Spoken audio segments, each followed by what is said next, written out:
The Kidnapped Bride. This is a love story of a Christian groom searching for his kidnapped Dinka bride. She was abducted from South Sudan by the Muslim invaders, brought to the Darfur region, and sold as a slave. It was written in English and translated into Arabic by Dr. A. Ahmed. Copyright. All rights are reserved. No part of this book may be reproduced, stored in a retrieval system, or transmitted in any form or by any means without the prior written permission of the author, except by a reviewer who may quote brief passages in a review for print in a newspaper, general magazine, or school journal. All the characters in this book are fictitious, and any resemblance to actual persons, living or dead, is merely coincidental. Chapter 36.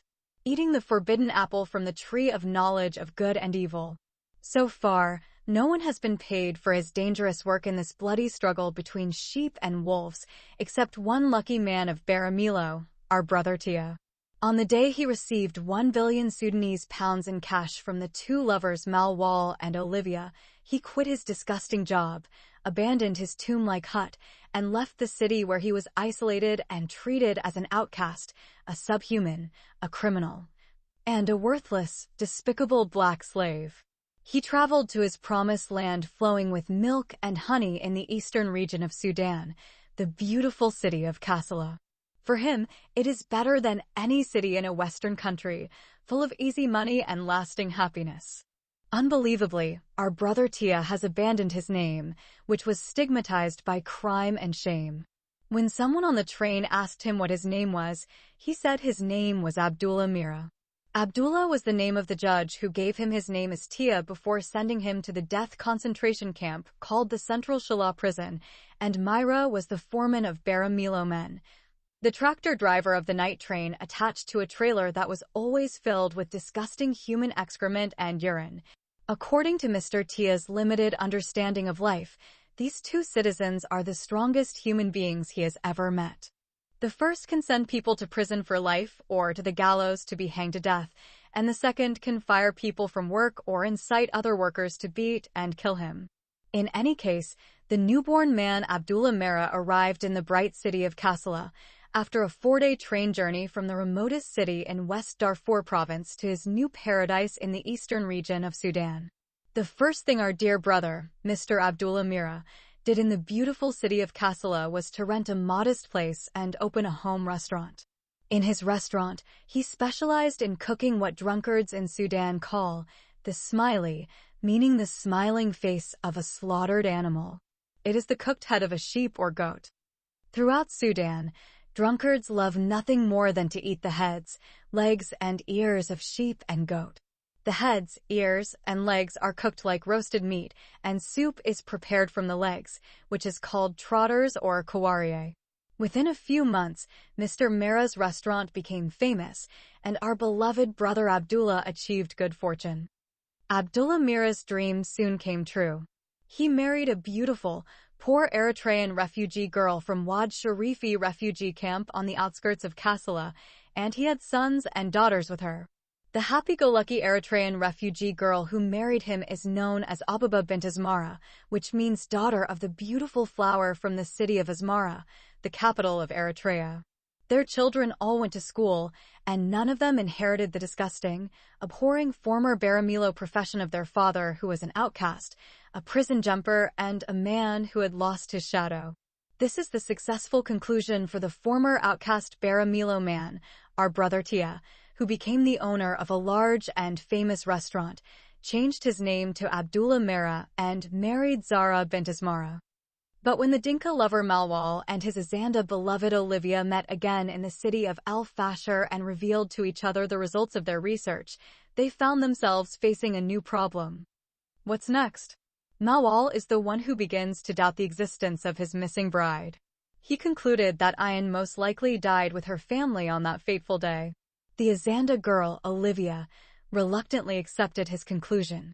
She wanted to continue searching for the missing Dinka bride, Ayan, but her American lover, Malwal, opposed her proposal.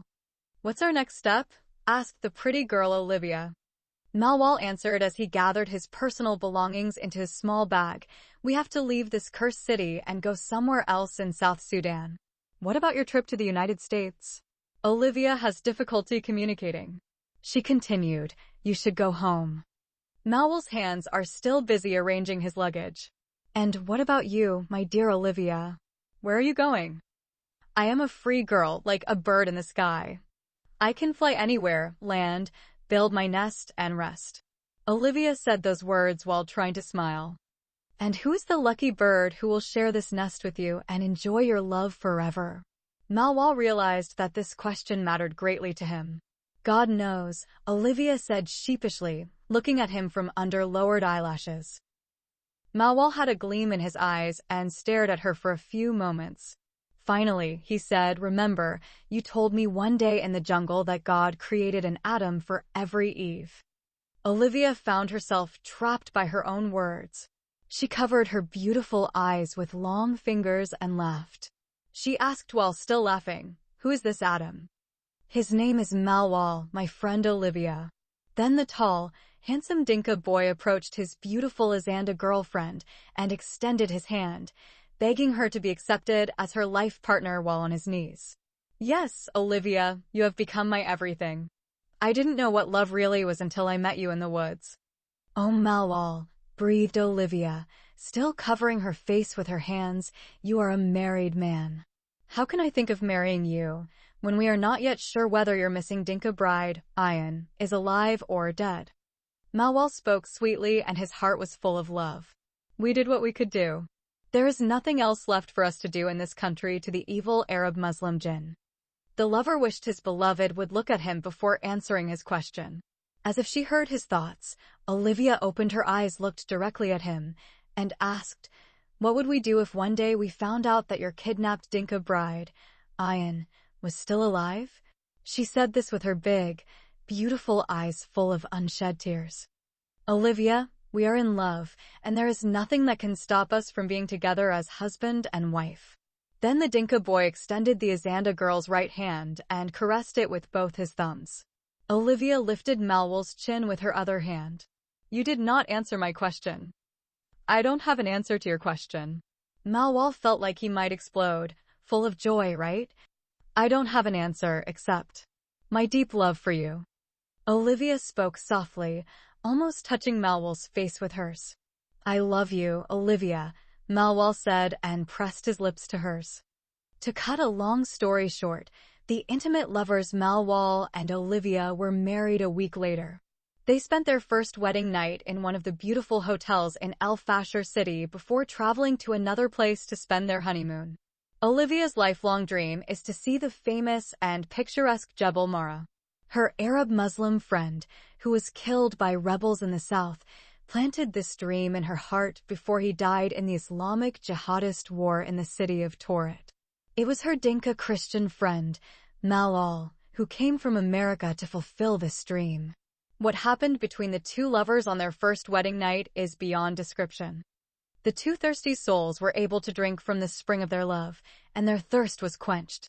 Finally, they were able to eat the forbidden apple fruit from the tree of the knowledge of good and evil. However, God did not cast them out of the Garden of Eden because they did not allow Satan to tempt them and make them disobey their Creator, have sex, and commit adultery before holy Christian marriage. The two Christian lovers were married to a priest in a Catholic church in El Fasher city. The next morning, the Azanda bride, Olivia, and her Dinka groom, Malwal, woke up feeling like different people. The sun of the new morning has risen on two souls united in a holy matrimonial Christian union. Their honeymoon began that day. Then they traveled to Jebel Mara and lived among unique people. At this high altitude of the majestic mountain, people became equal. There is no difference between Tia and Abdullah, the slave girl Ikalaz, and her master Imam Abdul Razak, the African, and the Arab, the southerner and the northerner, the Muslim and the Christian, and the slaves and their masters in the open air. When visitors climbed the high mountain, all these social, class, racial, religious, and ethnic barriers that separated them were removed. The newly married couple, Malwal and Olivia, enjoyed the most wonderful week of their lives. When their wonderful honeymoon ended, they returned to El Fasher. They decided to take the train from El Fasher city to the city of Kosti, and from there they would board a ship that would sail them south to the city of Juba. Their plan is to travel from Juba to Nairobi, in Kenya, and from there, Malwal will obtain a visa for his beautiful Azanda bride, Olivia.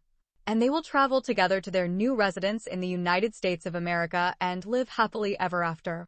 But unfortunately, things did not go as planned by the happy newly wedded Christian couple.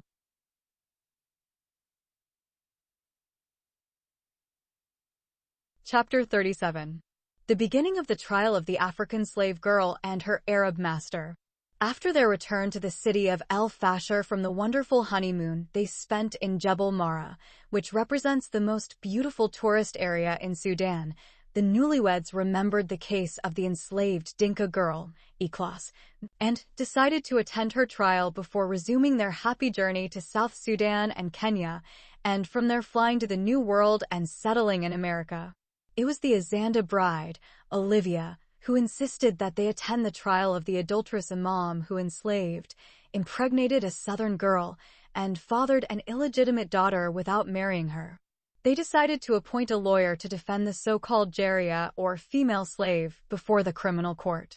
In her short message to them, which she sent through the Baramilo man, Mr. Tia, Ikhlas had told Malwal and Olivia that she was poor and an orphan girl with no family or shelter. Therefore, the two lovers decided to hire a lawyer on her behalf to defend her case in criminal court. They do not trust Arab judges, lawyers, or jurors to bring justice to an African girl who has been wrongfully held as a slave for many years in the home of the imam of the city's largest mosque. For this reason, they went to a lawyer originally from South Sudan, who is neither Arab nor Muslim, but an African Christian. Whatever the financial cost of his pleas for the southern enslaved girl Ikhlas, they decided to cover it. Under pressure from the central government, the trial was postponed to a working day rather than a public holiday like Friday. The government wanted to reduce the number of attendees to avoid any social problems and ethnic conflicts that might be caused by angry Shemashas from African tribes against Arab tribes. In addition, a small hall was allocated for the court to conduct its sessions. It was announced in advance that once the hall was full, the doors would be closed. Citizens who failed to enter the courtroom must return home and watch the trial on their televisions or hear it on their radios. Mr. Al-Dali, the representative who brought the case to court, appointed a lawyer to defend the enslaved girl, Ikhlas, and tried to discredit the arguments of the legal representative of the adulterous imam. This time, the criminal court informed the Dinka girl, Ikhlas, of the necessity of her presence, and that without her the trial would not take place. Maulana objected, saying that he would not allow his slave girl to appear before men in court and speak because she is Aura or a naked female, and her voice is also naked, as Islam defines her as a woman. Aura in Islamic law means a naked woman. The Prophet of Islam said, "A woman is Aura," meaning she is naked even if she is covered by an abaya or veiled in niqab. He said that her voice is audacious, and that is why she is not supposed to appear in front of men or talk to them. According to the Islamic Encyclopedia, the word aura means the internal genital organs of a person, especially a woman. In plain words, from head to toe, a woman walks and talks like a pussy, and hence she must be hidden with abaya and niqab or burqa. As the Prophet of Islam said, a woman comes in the form of the devil and turns away in the form of Satan. As the Messenger also said, if a woman leaves her house, Satan will come to her and be her host. For these religious reasons, the Imam refused to honor his naked southern slave girl by attending the trial, appearing before the men, filming her with the cameras on TV, and hearing her voice on the radio. However, the criminal court rejected the Imam's religious excuse and threatened to use force to bring the enslaved Dinka girl to court through law enforcement officers. When he failed to prevent his sexual maid, Ikhlas, from appearing before the criminal court, Imam Abdul Razak prevented her lawyers from contacting her in the precincts of his holy abode. Indeed, without her knowledge, 2 lawyers, Arab and African, were appointed to defend her in court. The plaintiff, Mr. Al-Dali, appointed the first lawyer, the Arab Muslim, and the newly married lovers, Malwal and Olivia, appointed the second lawyer, the African Christian. Against his wishes, Maulana Abdul Razak was appointed an Arab Muslim lawyer by his son-in-law, Syed Al-Sab, who married one of his daughters. The arrogant imam said he could defend himself, but his terrorist brother-in-law doubted his claims and appointed a lawyer for him against his wishes. On the appointed day, the newly married lovers, Malwal and Olivia, came to the criminal court building before sunrise and stood in an extensive line. Shortly after their arrival, the court doors opened and people began to storm the hall. The newlywed lovers were lucky enough to get 2 seats in the first row of seats. They waited for 4 hours before the trial began at 10 a.m. A few minutes before the trial, the imam accused of adultery, rape, and slavery and his legal representative entered the court, followed by a beautiful southern girl in the prime of her youth. Were it not for his legal robes, Malwal and Olivia might have mistaken the legal representative for the adulterous imam himself. The lawyer has a long beard and wears a black abaya that makes him look like an ISIS terrorist. He holds a staff in his right hand, as Maulana did, and a green copy of the Holy Quran in his left hand. They both hold prayer beads in their hands. Their religious appearances reminded the newlyweds of some of the bearded terrorist faces of the Islamic Caliphate of ISIS that they saw from time to time on television channels in America and Sudan. Although the entire body of the enslaved Dinka girl was covered by the Islamic abaya and veil like an onion, her face still revealed her beauty and youth. In her big, beautiful eyes the audience can see oppression and suffering. Ikhlas walked behind the imam, carrying their daughter Sakina on her shoulder. Although Malwal and Olivia have never seen the enslaved girl before, they know it must be her. They fix their eyes on her exquisite beauty. Her big eyes sparkle like stars on a dark night. Her black skin shone thanks to the cosmetic oils of Massage Kamra and Dilka that she rubbed on her body and face. Her lips are slightly larger than average. She is tall and has a sexy hot body.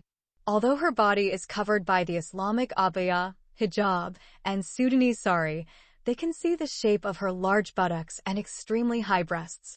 Her sari top is blue and decorated with golden silk embroidery. She looked nervous and afraid. The lovers are able to penetrate her fears and tension and find out what she was like before she fell into slavery. She looked like the daughter of a great chief or a big sultan in the south of Sudan. Her beautiful eyes still reveal memories of her golden days when she was among her people and free like a young gazelle. Those days of pride and honor now hide beneath the layers of slavery and sexual abuse she endured for so long in the home of the Imam of the Grand Mosque. She looks scared now, like a girl who doesn't trust everyone around her. A policewoman directed her to a chair near Maulana Abdul Razak Al-Mahdi. Even after being forced to sit close to her abuser, she continued to look down, like a bride being introduced to dance for her groom in front of an audience. Not a happy bride, but like an underage girl forced to marry an old man worse than the Antichrist. The eyes of the newly married lovers filled with tears when they saw a beautiful African girl sitting next to an Arab man who claimed to be her master and owner, and he was the same age as her grandfather. Was this the case when the Prophet Muhammad was 54 years old and sitting next to his child bride or his underage wife Aisha, who was 6 years old when he married her and 9 years old when he started having sex with her?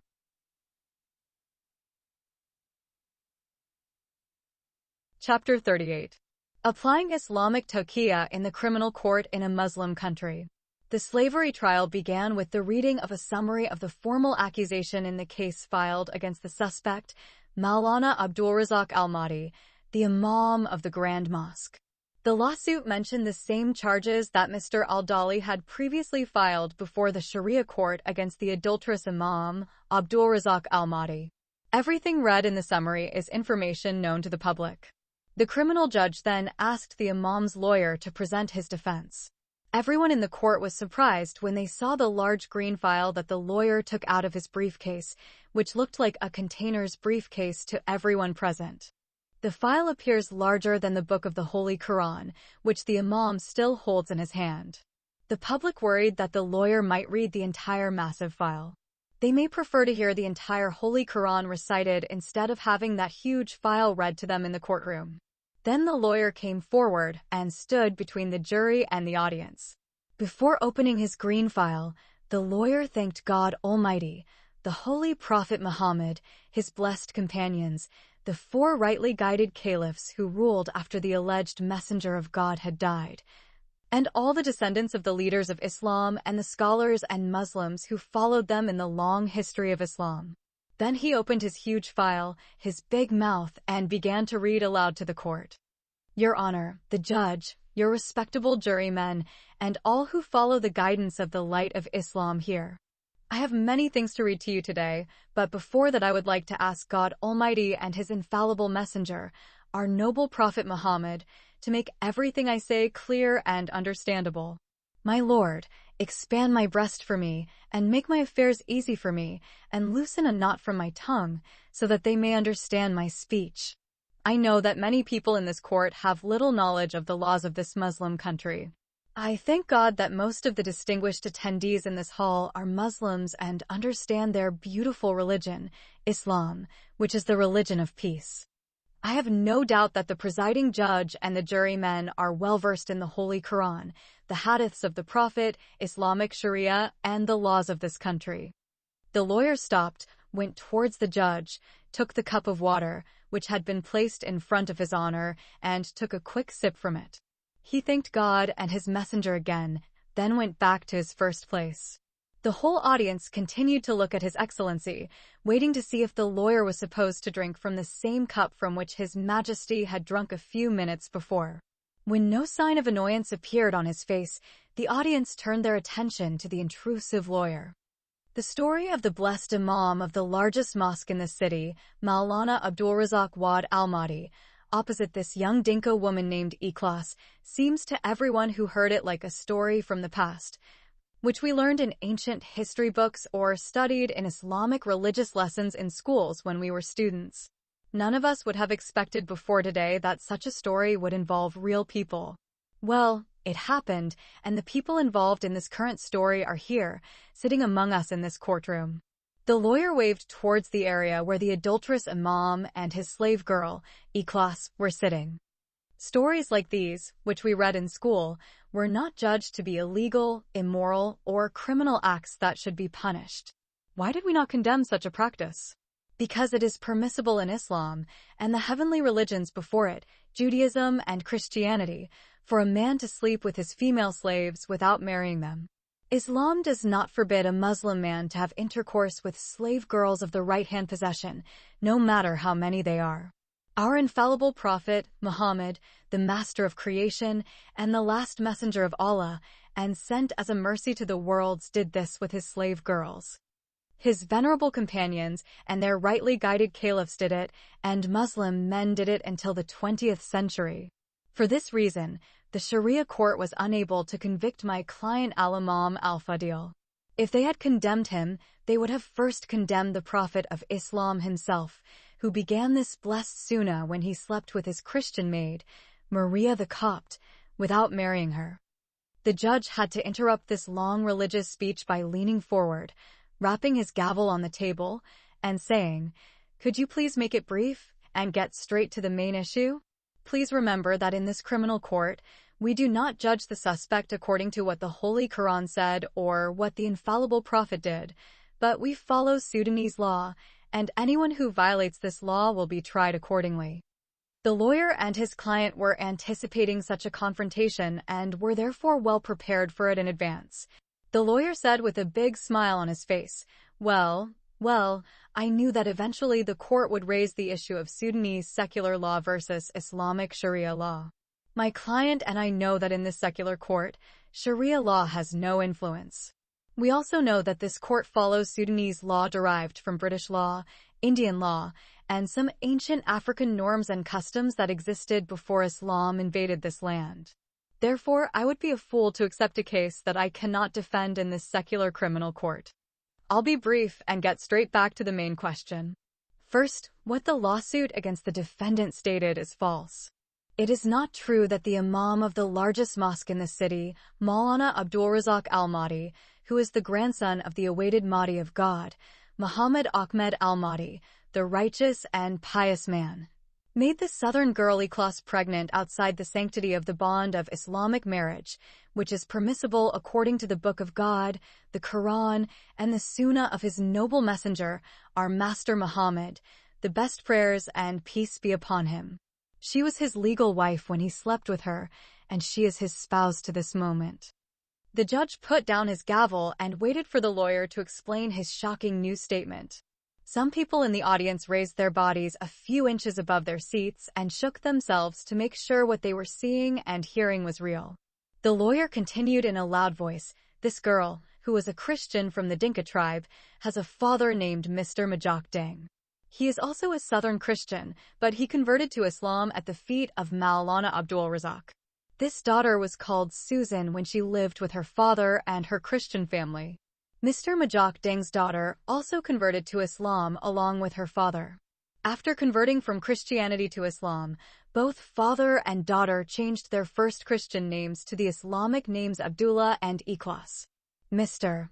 Abdullah Deng is a great sultan in South Sudan and has huge wealth. He has more than 200,000 cows, countless numbers of livestock, and many other wealth such as palaces, houses, farms, gold, jewelry, and diamonds. He had 99 Christian wives and countless children and grandchildren. After he converted to Islam, he decided to release all of these women and keep only 4 wives, which is what a Muslim man is permitted to have under the Sharia law of God and his messenger Muhammad. When he converted to Islam, some leaders of other Christian tribes in the land of the Dinka heard of his conversion to Islam, so they decided to punish him by confiscating all his wealth. This evil conspiracy reached the ears of Mr. Abdullah Deng while he was then learning to memorize the Holy Quran in the largest mosque in the city of El Fasher. He decided to return to the south immediately and fight these evil infidel leaders who stole his cows and property. He might die as a Muslim martyr in his war against the infidels. He was not sure whether he would win the battle or not. But as a brave man with high moral principles, he was determined to return to his country and reclaim what was his. Before his passing, Mr. Abdullah Deng had kept his daughter Ikhlas with the blessed Imam Abdul Razak as a trust hanging around his neck. In the event that he was killed or his return was delayed, the father asked Maulana to do what he thought was good for his daughter, Ikhlas Abdullah Deng. At first, Maulana took the daughter Amana, or trust to his holy abode, and treated her as one of his own daughters. For a long time, Father Abdullah Deng did not return and did not send a message to Maulana. Over time, the Honorable Imam saw some good qualities in the Christian Dinka girl who had become a Muslim, so he decided to marry her according to the Holy Book of God and the sacred Sunnah of his noble prophet. But since he has 4 wives, Islamic law does not allow him to do so. He consulted his first wife, Khadija bint Al-Ajab, who was incredibly old at the time and had lost her desire for men. This virtuous wife lived with the blessed Imam as his wife for a long time and found it difficult to separate from him. Just as the wife Sauda bint Zama asked her husband, the Prophet Muhammad, to protect her and dedicated her night to his young wife, Aisha, so this old wife asked our Lord to keep her in his house and dedicated her night to his teenage wife, Ikhlas. However, she made her loving Imam husband swear to her on the Holy Quran that he would not reveal her divorce to any of his other wives who were her rival co-wives. This is because she thought that the rest of the harmful wives would be happy about her divorce and would make fun of her husband abandoning her in her old age. My client, a man with a big, compassionate heart and dignity, accepted the deal, keeping it a secret between himself, his divorced wife, and God. Here is a copy of the marriage contract with me in my bag, and in this court, I will now present the 3 witnesses who ratified the Islamic marriage contract and added their signatures to it as Muslim witnesses. The blessed Imam knew that Islam requires 2 witnesses to conclude a marriage, but he decided to have 3 witnesses because he wanted to ensure the validity of his marriage to his young Dinka Muslim bride, Ikhlas Abdullah Deng. Chapter 39. Presentation of the 3 witnesses for a halal Islamic marriage. What the Muslim lawyer has said so far about the defendant is called taqiyya in Islam. Islamic law in taqiyya is based on the Quranic verses in Surah Al-Imran 3, verse number 28, and Surah An-Nahl 16, verse number 106, in which it is permissible for a Muslim man to lie in certain situations. 1. If his life is in danger. 2. If he lives in a country of infidels where Islam is not the main religion, or 3. If he is brought before a secular court in which Islamic Sharia laws are not applied. In any situation when Islamic laws and non-Islamic laws such as secularism or man-made laws conflict, a Muslim man is allowed to practice taqiyya. The law of taqiyya actually aims to respect the law of God and His Messenger Muhammad and gives open permission to Muslims to lie to infidels, hypocrites, and apostates from Islam. This is exactly what the Imam of the largest mosque and his Muslim lawyer did in the criminal court, where Sharia law has no weight but derives its laws from secular law established by the infidel British colonialist. The judge said with a sarcastic laugh, Well, if this is exactly what happened, then why did the accused lie to the public and to the Sharia court?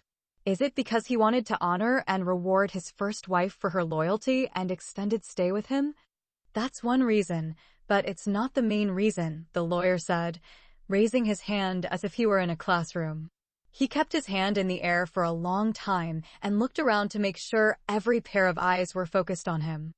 The main reason is that the Imam of the largest mosque in the city, Maulana Abdul Razak Wad Mahdi Allah the Awaited, wants to glorify Islam, the religion of peace, love, and heavenly justice, and also revive the blessed sunnah of the Prophet Muhammad. May God's prayers and peace be upon him. May God bless his family and his blessed descendants. He wants to show the Islamic nation or Muslim community today that we live in a time when Islam has become weak and the law of God and His Messenger has been ignored.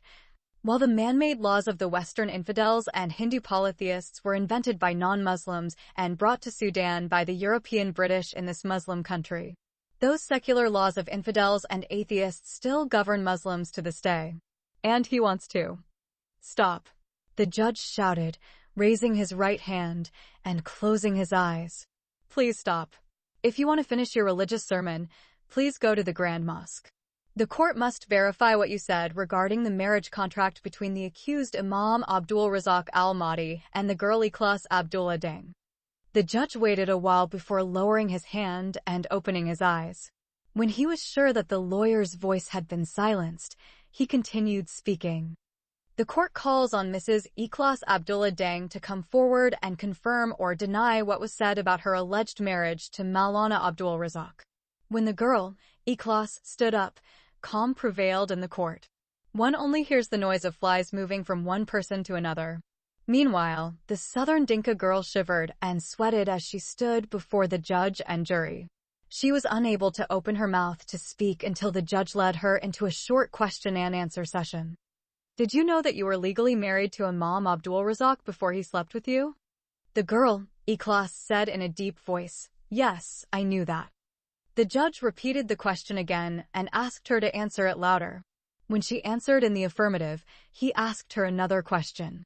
Were you treated as a married woman or a slave in Maulana's house? As a married woman. Were you forced to marry the Imam of the mosque, or did you marry of your own free will? My free will. Meanwhile, Ikhlas stood upright like a tree, her face pale. Were you forced to convert to Islam? The judge lowered his glasses and stared into the young southern woman's face. I was not forced to convert from Christianity to Islam. The judge has run out of questions. Where is your father now? In the south. By this time grumbling had begun to spread throughout the courtroom among the audience. The judge raised his voice and said, Thank you, Mrs. Ikhlas Abdullah Deng. You can return to your seat. The judge waited until the Dinka girl returned to her seat, then said, The door is now open for the other two lawyers to present their arguments and their case. The northern lawyer, also an Arab Muslim man, rose to his feet and said, I have prepared more than 30 pages to challenge this case. But the defense attorney invalidated in one fell swoop everything I wrote and prepared. If it is true that Imam Abdul Razak al-Mahdi legally married the daughter of Mr. Abdullah Deng, Ikhlas, then I have no choice but to sit down and keep my mouth shut. Before I do that, I ask the court to summon the 3 witnesses and ask them to confirm the credibility of the halal Islamic marriage contract. Will the 3 witnesses come and confirm the marriage contract by oath? Said the chief judge. The Imam's adulterer's son-in-law, the terrorist politician and member of parliament, Mr. Al-Saab, and other citizens attended the courtroom as the 3 witnesses. What caught the attention of the audience and made them laugh was the appearance of the 2 other witnesses who accompanied Mr. Al-Saab, the son-in-law of the accused Imam. One of them appeared to have been dead for many years, and people exhumed his body before bringing him to the courtroom. He probably lived for nearly a century and was still reeling along, supported by the other 2. His human crutches were clinging to his arms for fear that he would fall at any moment and return again to his eternal death. His 5 senses and mental strength stopped working a long time ago, and he is a senile, deaf, and dumb old man. Even though his body was supported like a dilapidated old hut by the other 2 witnesses, he was about to fall over at any moment. The other 2 witnesses supported him in fear and extreme caution, fearing that he would melt from their hands, fall to the ground, break his neck, and die. Then the court would consider him a living human being and hold them responsible for premeditated murder. He has eyes but cannot see, he has ears but cannot hear, he has a nose but cannot smell, he has 2 legs but cannot walk, and he has a mind but cannot think. He's like a dumb, lifeless statue. The 3rd witness appears to be a more fun and interesting character to the audience than the other 2 witnesses. Everyone knew who he was and everyone laughed when they saw him. He works as a false witness in criminal court and Sharia court. Every day, this man visits both courts and stands outside their gates ready to be employed as a false witness. If a woman needed a witness to bear false witness against her neighbor, he would do that duty at the right price. If a man covets someone's donkey and takes it, that man can testify and swear by the Book of God, the Holy Quran, that the donkey was born and raised in the thief's house.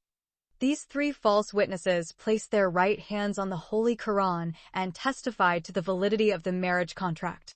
Mr. Al-Saab raised the 2nd witness's weak, trembling, fleshy hand and placed it on the Holy Quran.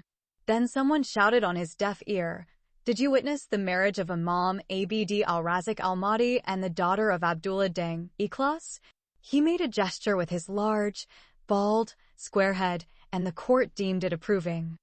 Being the main imam of the Grand Mosque and a legally recognized religious leader, Maulana Abdul Razak, the grandson of Imam Muhammad Ahmed al-Mahdi, said he was Almazun who performed the marriage with his Dinka Muslim bride, Ikhlas Abdullah Deng.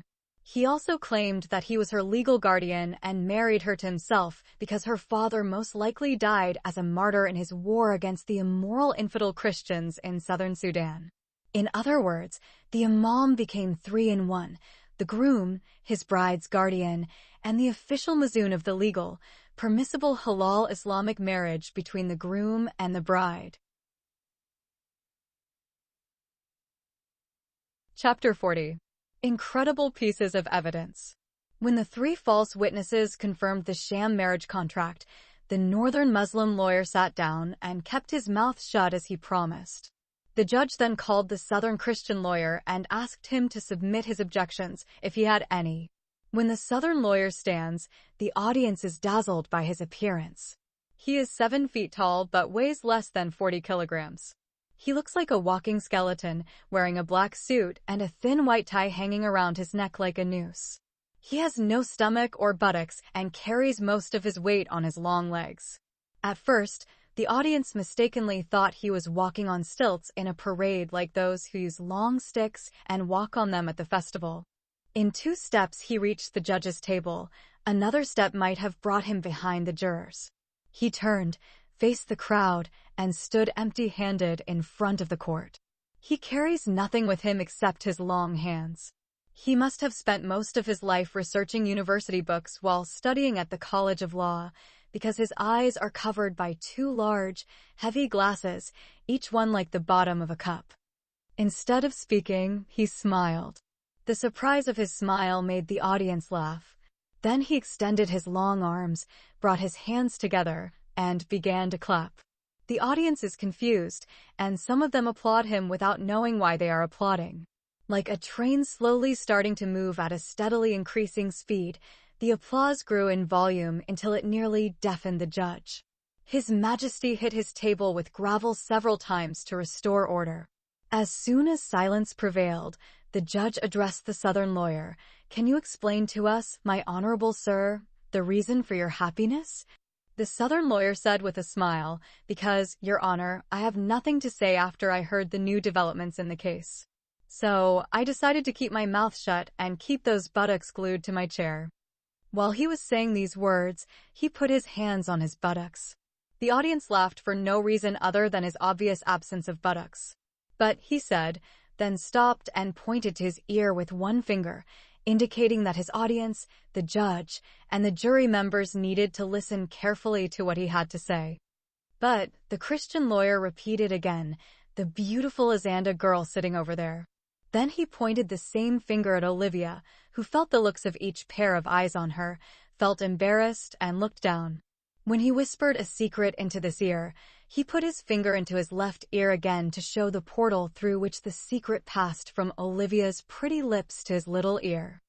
Before we resume talking about the Southern lawyer and the court case, it should be noted that some African tribes in Sudan face a fundamental problem when they speak Arabic. They always refer to the girl as male and to the boy as female. Because he is Southern, and Arabic is not his mother tongue, the lawyer, Mr. Akal, suffers from this grammatical problem. When he wants to talk about a girl, he calls her he, as if she were a young man, and when he talks about a boy he says she, as if he were a woman. He also handed me this tape recording and this paper containing a brief message. As if by the magic of a skilled magician, a cassette tape and a piece of paper appeared in his empty hand. The audience gasped. I started shaking in my chair like that. The audience exploded in raucous laughter as the Southern lawyer arched his back and began shaking his flat ass. The judge and jury are in a better position to see the shaking. They are forced to laugh against their better judgment. When he realized that his jiggling amused the judge, jury, and audience, the African lawyer shuddered even more and laughed at his dancing. In the midst of the fun, the judge slammed his gavel on the table again to keep the laughter from the courtroom. The audience stopped laughing loudly, but continued to shake in silent amusement. The Christian lawyer smiled broadly and said, "Today, in the same way, I will shake Maulana and his lawyer in this way." Once again, he bent his back and started shaking his waist in a breakdancing style as if he were Elvis Presley or John Travolta dancing in the famous Hollywood movie Saturday Night Fever. This time, he extended his fists and moved his hands as well. Some of the spectators screamed with laughter until their eyes filled with tears of joy. Others fell from their seats and clutched their stomachs from the pain of laughing so much. It is remarkably interesting to watch him dance in court, all the while looking directly at the accused Imam Maulana.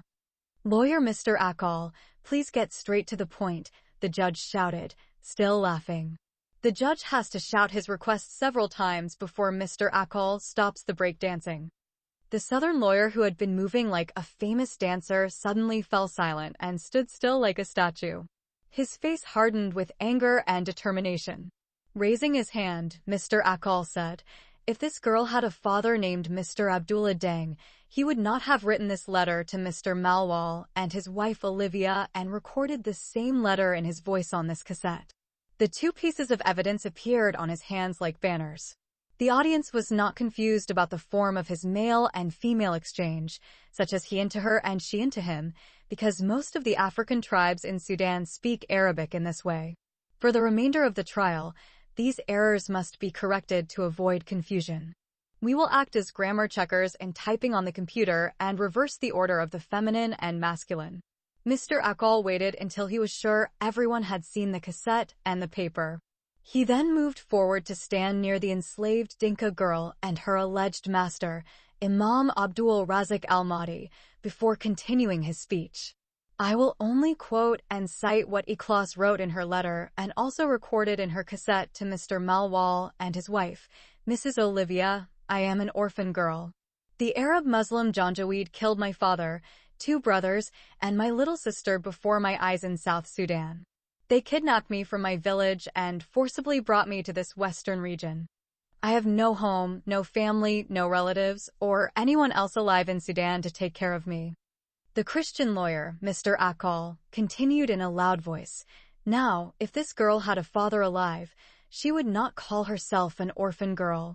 She would not say that the Arab Muslim Janjaweed slaughtered her parents and siblings before her eyes. Furthermore, this letter revealed that she had been kidnapped from the south and brought to the city by force by her captors. In other words, she has been raped, beaten, sold as a slave, and abused by the Arab Janjaweed, and now by this Arab old man who claims to be a righteous follower of God and the main imam of the largest mosque in the city. The Christian advocate, Mr. Akal, focused his gaze on the Maulana's bearded face to deliver his final comments. He is a man of Satan and will spend eternity in hell like the Antichrist if the court allows my strong words. The accused imam's Muslim lawyer shouted, "Objection, Your Honor." "What is your objection?" The judge replied. His face is tight and red. Maulana's lawyer raised his client's handcuffed hands. Before Mr. Akal makes any assumptions, the court must verify the allegations of the written letter and the recorder's fidelity tape. Most importantly, the provocative Southerner, lawyer Akal, should watch his words and refrain from insulting my defendant in the future. The Christian lawyer said whether the Dinka girl, Ikhlas, admits or denies that the recording tape and the written message were hers, this will not change the existence of sound evidence if it is true. I know her life is in danger. I can see the fear written on her face. Mr. Akal then added, the court should find an expert to verify her handwriting and voice message if Ikhlas refuses to acknowledge this fact. The judge said loudly, the court will grant full protection to the Southern girl, Ikhlas Abdullah Dang, if it is true that her life is threatened. When he heard the promise of protection to the victim of slavery and rape, Mr. Akal took quick steps towards the so-called legitimate Muslim wife of the adulterous imam and placed the paper in her hand. Could you please read this paper and tell the court whether you wrote it in your own handwriting or not? Mr. Akal asked sincerely, his face solemn. The Dinka girl took the paper with trembling hands and glanced at it quickly. Did you write this letter or did you not write it? The judge asked, his voice echoing in the courtroom. The court was now silent. One could hear a pin drop. Yes, I wrote it, the Southern girl replied, stammering. Do you admit in court that what you wrote on the paper is the truth? The judge continued. Yes, this is the truth. Suddenly, the room buzzed with excited voices. Who would have thought all this? The judge shouted, the court is postponed until the next session.